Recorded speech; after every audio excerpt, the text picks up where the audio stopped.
I said, nah, I'm not going to go after it. Nice 4-point buck. But I said, no. I was tempted, but I said, no. I know what I want.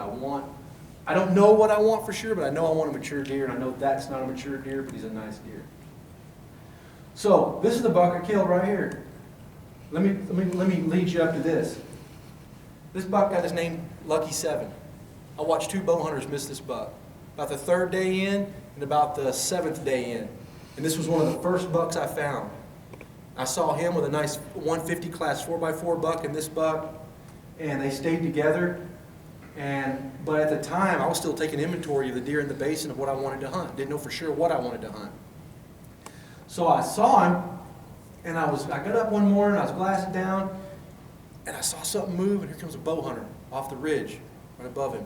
And so I was like, man, this is going to be cool. Because I really don't want the deer, but I want to see if this guy does. I already had made up my mind. If he kills it, I'm going to walk down there and help him get it out. It's going to be like, man, it's the luckiest thing. This guy just showed up and helped me. I mean, I wish that was me sometimes. It never happens. I mean, unless, I text Corey, but it's never by luck. No one luckily comes along and helps you.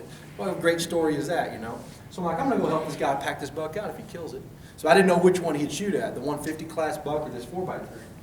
So I watched him. He stalked down, and he did perfect.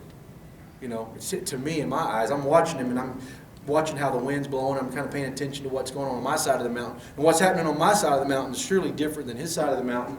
But I'm going, man, I think this guy's going to get a shot. He's going down, he's sneaking down. Finally, I see him, and for me, in my binoculars, I can see the hunter and the deer.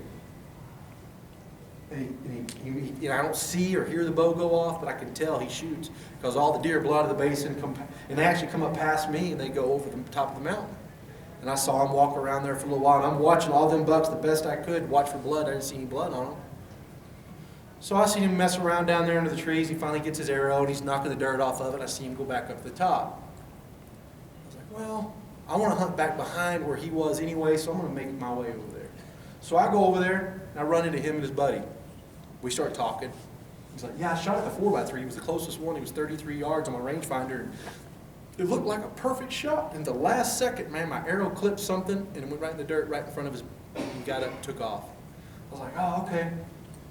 A few days later, I'm on the other side glassing. I'm above this buck, watching him and another buck in their beds, and I'm still looking for the big boy, what I'm hoping to find.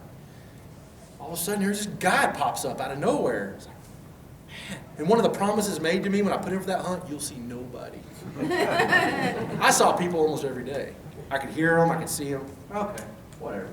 But it's still pretty remote. I didn't see a ton of people, but I did see them. Well, I've seen enough people to go, man, he's got to shoot all my bucks up. So I saw the guy sneaking down. Now this guy, I don't recognize anybody in the crowd. I hope he's not here because it was pretty bad actually. I seen him go down there, and he saw me. He's stalking the deer. It's the weirdest thing I've ever seen. The guy's stalking the deer, and he stops. And I'm a long ways off. I'm above him.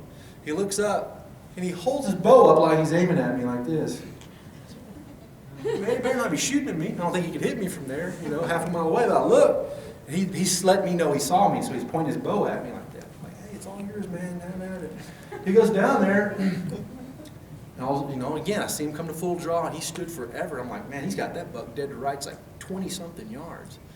I can tell he shoots. Deer blow out of there. Lucky 7, 4-point, they all blow away. They go over the top. He starts zigzagging. I'm going to go talk to this guy. So I'm watching him. He stops, pulls out something out of his pocket. He starts smoking on it. Are you kidding me, man? I've been working out all summer, lifting weights, drinking this stuff, and pumping iron and running, and this guy's smoking a doobie down here in the mountains, missing deer. Like, what's going on? So he comes up, and he didn't know I was there. I was standing by a rock. I was just standing like this. And he comes like me to you, man. He comes around. Hey, what's up?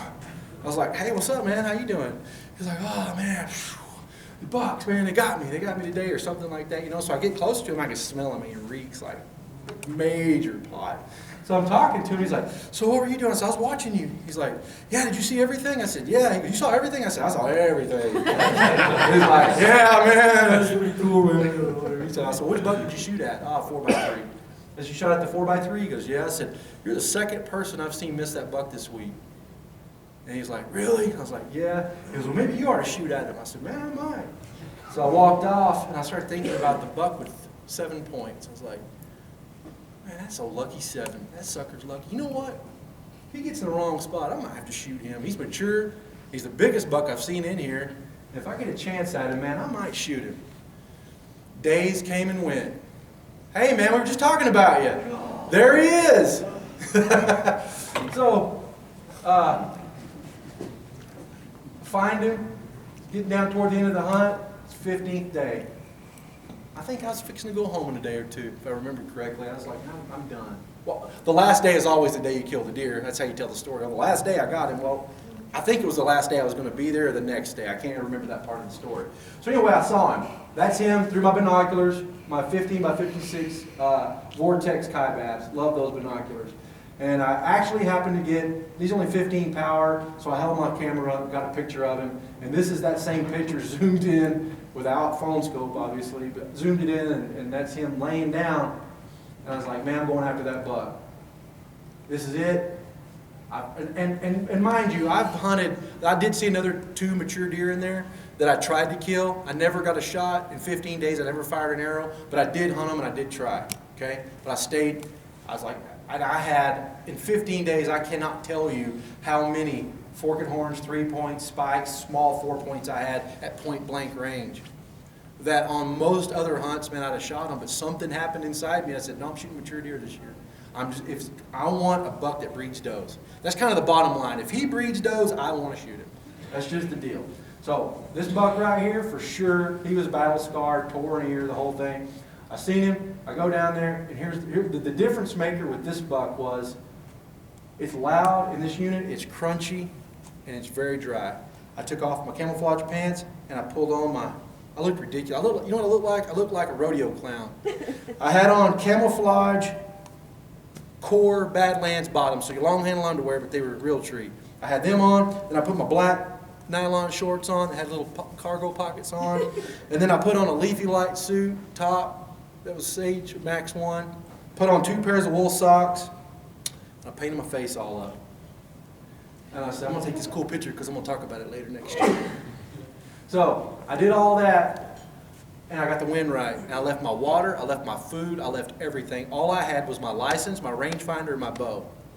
And I said, this is it. I'm down to the end. I went to a 2-minute drill. You ever watch football, especially Peyton Manning and what was that other one, Tim Tebow? And it's like, their 2-minute drill at the end to win the game is perfect.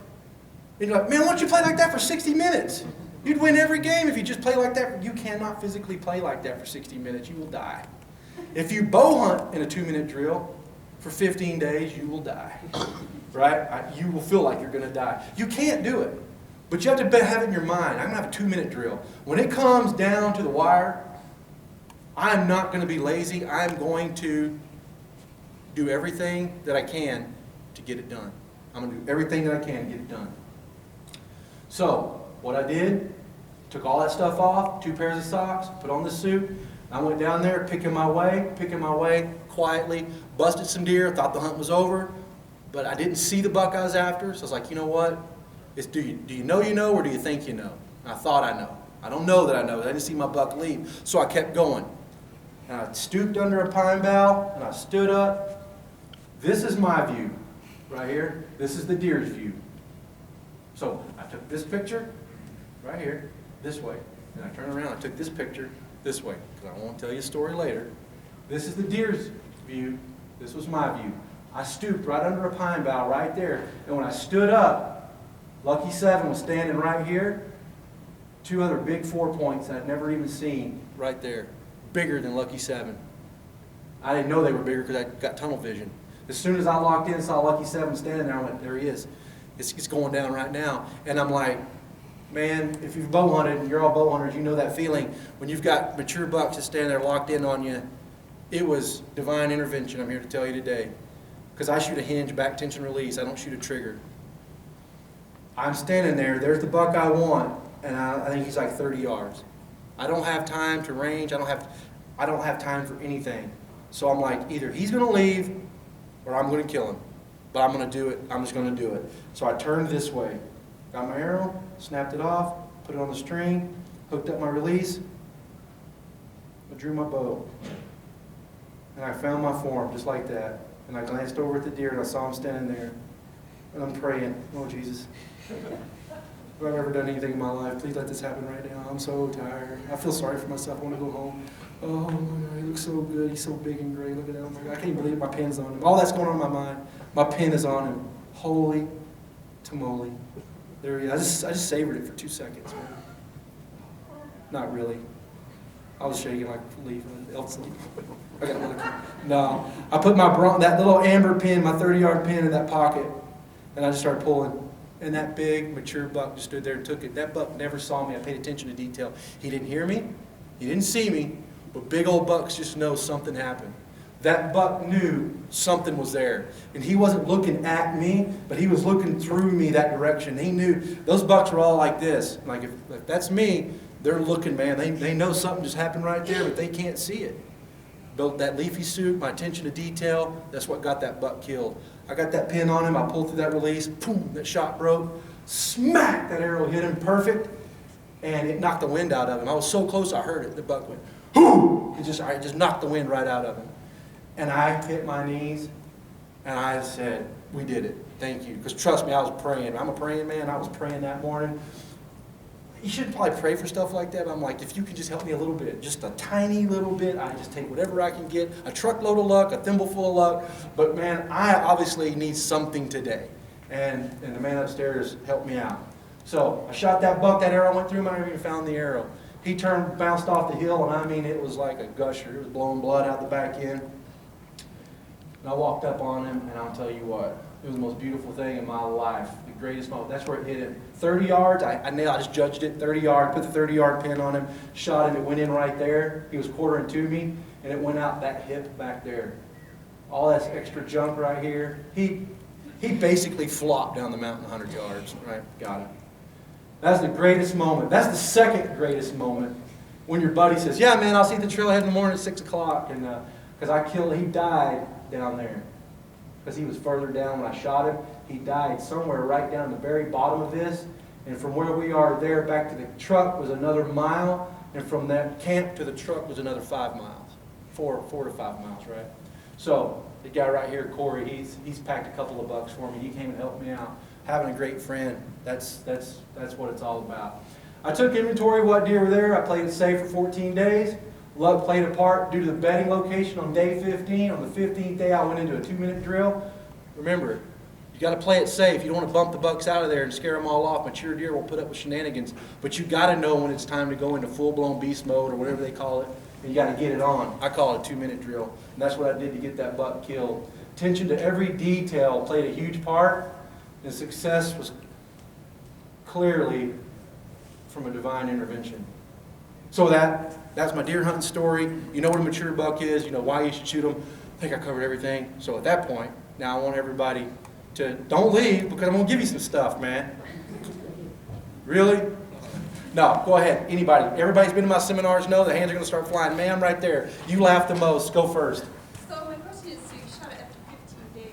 What did you do for scent control in the field, or did you worry about it? For what control? Scent control. Scent control? I used a lot of wipies, those self-hygiene wipes you get at Walmart. Now, I don't use the scent blocker ones or the ones made by a scent company. The only one I do use is HS Scents because it's a real fine, whatever material they use to stop the, block the odor. It doesn't leave a real bad film like some of them do. However, any type of film will build bacteria. So yeah, you smell good right now, but you're going to build bacteria off of that. So if you go to Walmart, go find the $2.99 Coleman in the green little package. It says sanitary wipes or whatever. They're the cleanest, easiest, and they're biodegradable. You can kind of bury them under a rock if you don't want to mess with it too much. You clean up and poke it under a rock. It's going to go away. You don't have to pack it out, right? I pack out all of my trash, but those wipes sometimes they don't make it. But those are what I use, and I use water, and I do carry a bar of scent-free soap. And I was going down back to the truck every 3 days, and I had a jug of water and bar of scent-free soap and a clean, fresh, towel from home. And I would take a hillbilly bath with a bucket, and I'd clean up and feel fresh, change my drawers, get some socks, go back up for 3 days, and I'd go back for 3 days, and I'd go back. I kept doing it like that. So with that said, what you want? I'll give you something. Is it for you? Are you a bow hunter? I don't know. You bow. Oh, here you go. Maybe a bad lens, because you were first. All right, next on this side of the room, right here in the orange hat. So what did Lucky 7 end up scoring? I don't know, never scored it. It don't matter, he's a 4x3. I have no idea. I would say if I scored out both of his 4-point sides, he's in the 150 range. I'd say that. David DeAustin. Being by yourself, how did you stay sane for 15 days? Had good phone service, so I could Instagram everybody and catalog that whole hunt. I can't do that. I did. I cataloged the hunt for 15 days. I had good phone service, and so I would go on at night and I would say, this is what I did today. And I was getting tons of feedback. You just have good service up there. My elk hunting spots back in Colorado and stuff, I don't really get good service. But up there, I honestly could deal with the mentality part of it because I was still connected to home. I was connected to you. I was watching what you were doing. I was watching what you guys were doing, especially what you were doing, killing that giant buck like that. But that's what I did. That's how I stay sane. On other hunts, like where there's not that type of situation, I find ways. But like I told y'all a year or two ago, my backcountry seminar, before I left to go hunting, I had all my affairs in order at home. My job was set up, everything was fine, the kids were fine, the wife was fine, I didn't leave one stone unturned because I don't want to get in the backcountry and start thinking about what I should have, could have done before I go in the back. You go in the backcountry, you're by yourself, and that puts your life under a microscope. So every bad thing you've ever thought or said or did is like 10 times bigger in the backcountry. I don't live my life like that. I'm just going to be honest with you. I keep my things in order, and I try to do the best I can, be the best friend, husband, father I can. So if I go for 15 days, I'm not worried about what a lot of people worry about. I just don't. I mean, I hope that answers that. But anyway, I went this. I'm going to come back to you. No, I like your white hat. Go ahead. So you've been hunting for a long time. Yes, sir. You've seen over the years maybe how deer have evolved. And only during particular seasons they'll change their habits. Over the years, have you noticed a change in behaviors of big bucks? And second part of the question, what do you predict might be changes they may undergo in the future? I think mule deer act today the same way they acted when Tyrannosaurus rex walked the earth.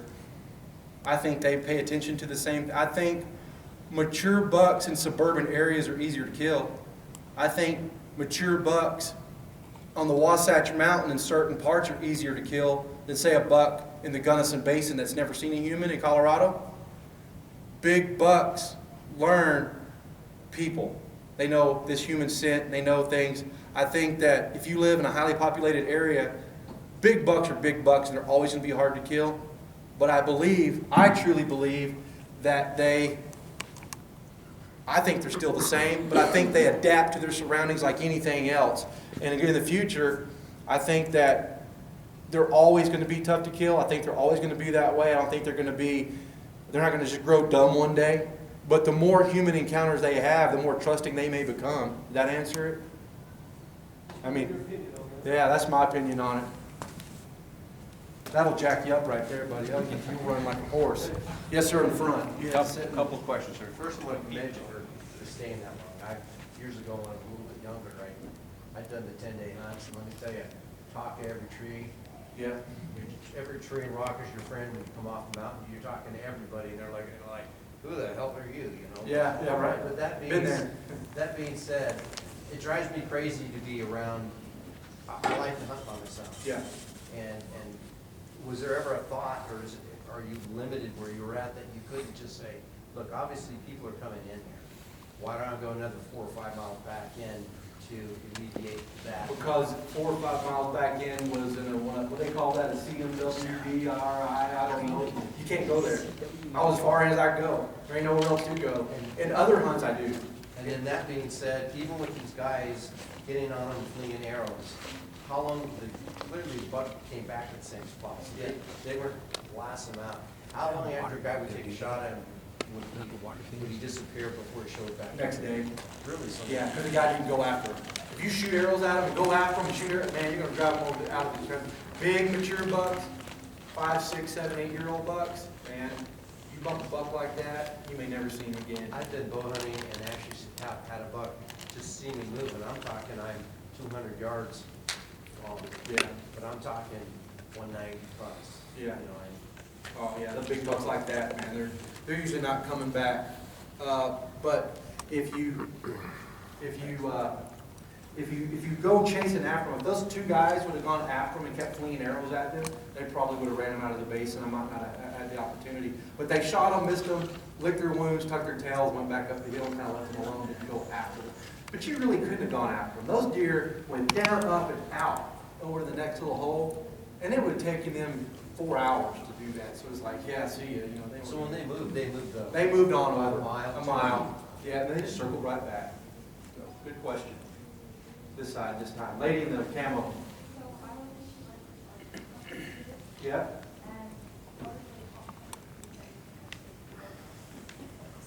You're too soft. Say it again. Two or three things, folks. You're a first-time bow hunter. Everybody, she's going bow hunt for the first time this year. You probably ought to give her a round of applause. That's awesome. So, you're going on your first bow hunt this year. I think you need to focus on your shooting more than anything, knowing your limits. I think you need to know your bow. You need to shoot as many arrows as you can, as long as you're comfortable shooting them, right? And you need to, are you going to be hunting somebody? I mean, you're a chick that someone will buy a bow and kill a deer with it, or are you like, your dad's going to go with you, your husband, your father, or cousin, your dad? Well, your dad probably. Did your dad send you over here? Is your dad in this room right now? Y'all setting me up? Is that you? Yeah, divide and conquer, right? Shoot the Hoyt. All right. Practice shooting. And practice shooting under intense situations. Don't go out in your flip-flops and your shorty shorts and your, I know you gotta get the selfies and everybody's gotta take a picture when they shoot their bows. I do. But go out some days and be serious. And have your dad, have other people just try to get in your head. Try to emulate a stressful situation. Next thing I say, go hit 3D range as much as you possibly can. Get in the scenario. Don't go from shooting a block target straight out trying to kill a wild deer. Start shooting with your bow at different ranges, at 3D targets, things like that, and understand where you hold, how low you hit. Especially, I would practice, you can shoot a fixed pin sight or a single pin slider.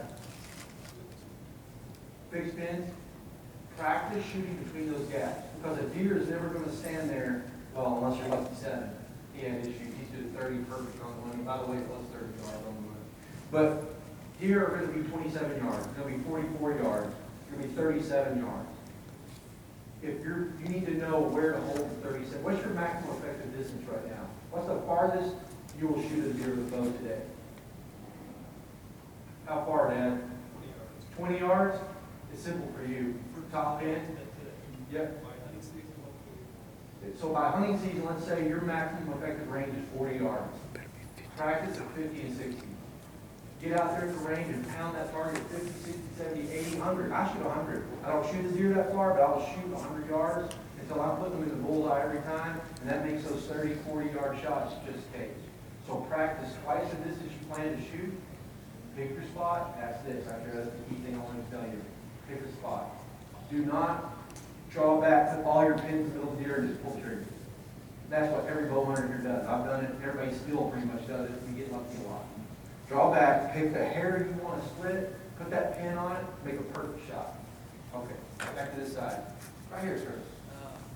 That final moment of truth, what do you do to keep yourself calm?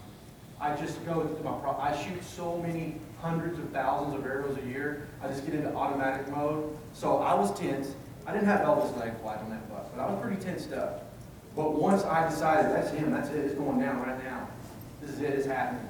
I just drew back, found the pin I wanted, pulled it up, put it on the deer, and I never looked at anything else.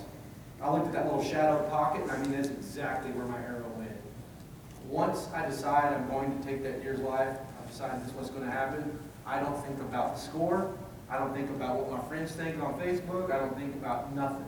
I think, I've got to execute the most perfect shot I can, and I don't look at my pin. I focus on the spot. 50-50. So many people say, Mark, do you look at the pin or do you look at the spot when you're going to shoot something? I don't look at the pin is a blur, it's floating, right?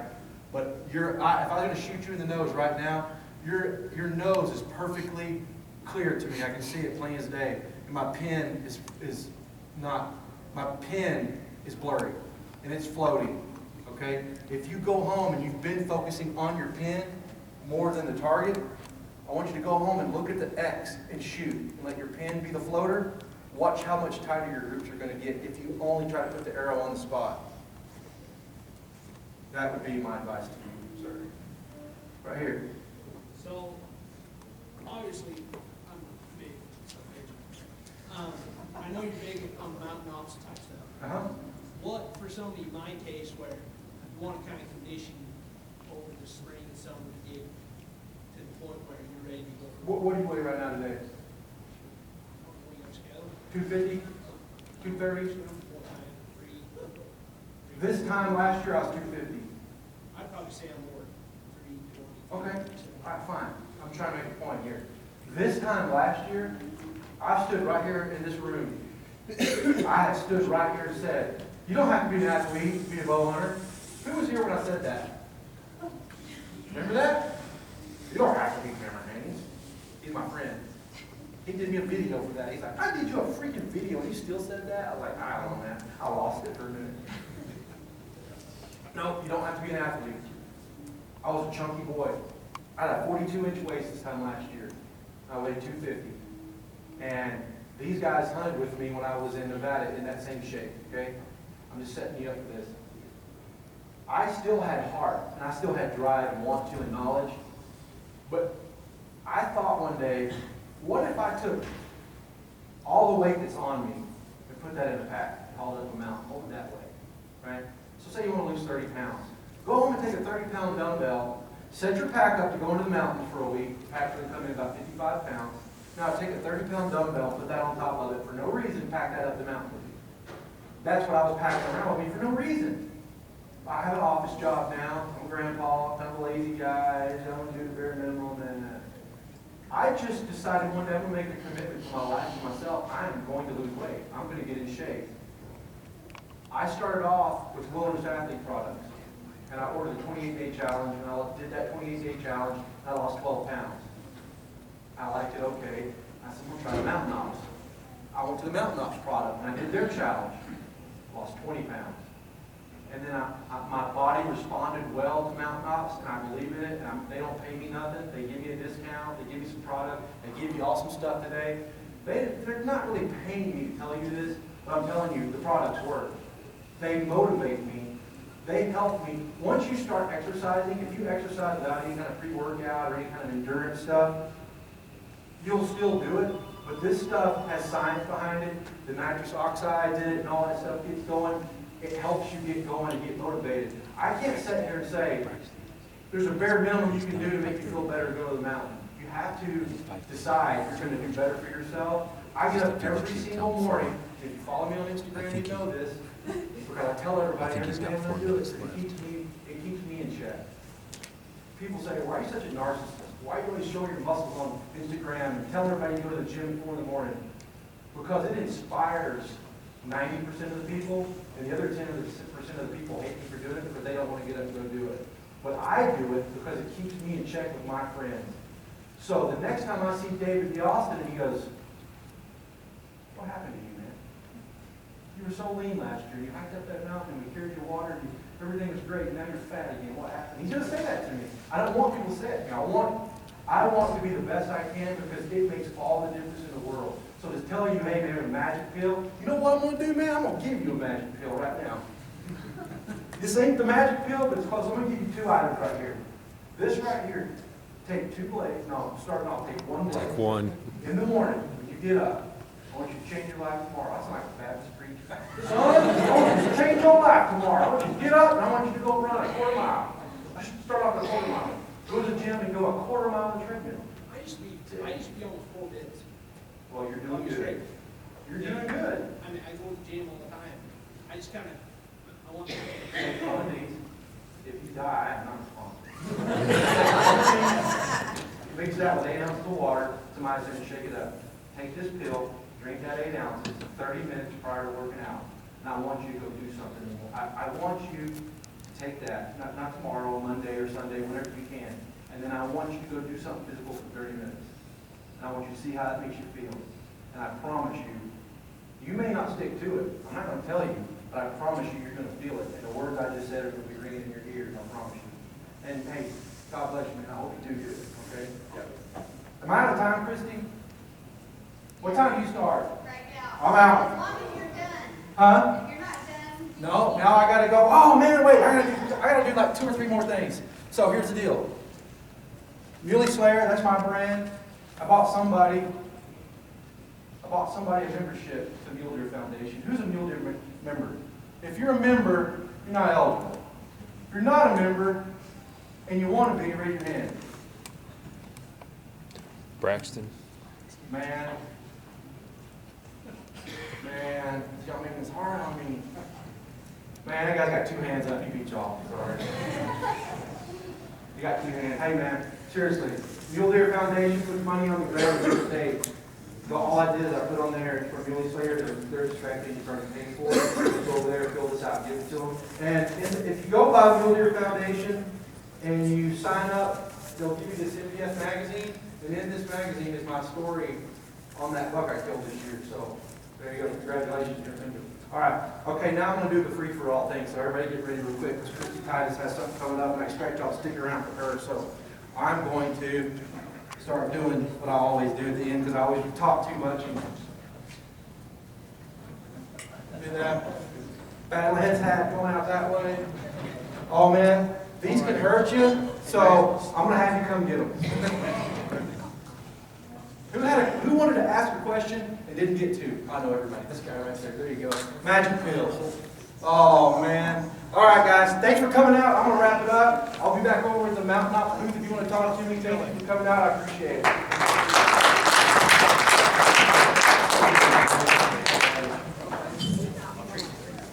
Hey, thank you.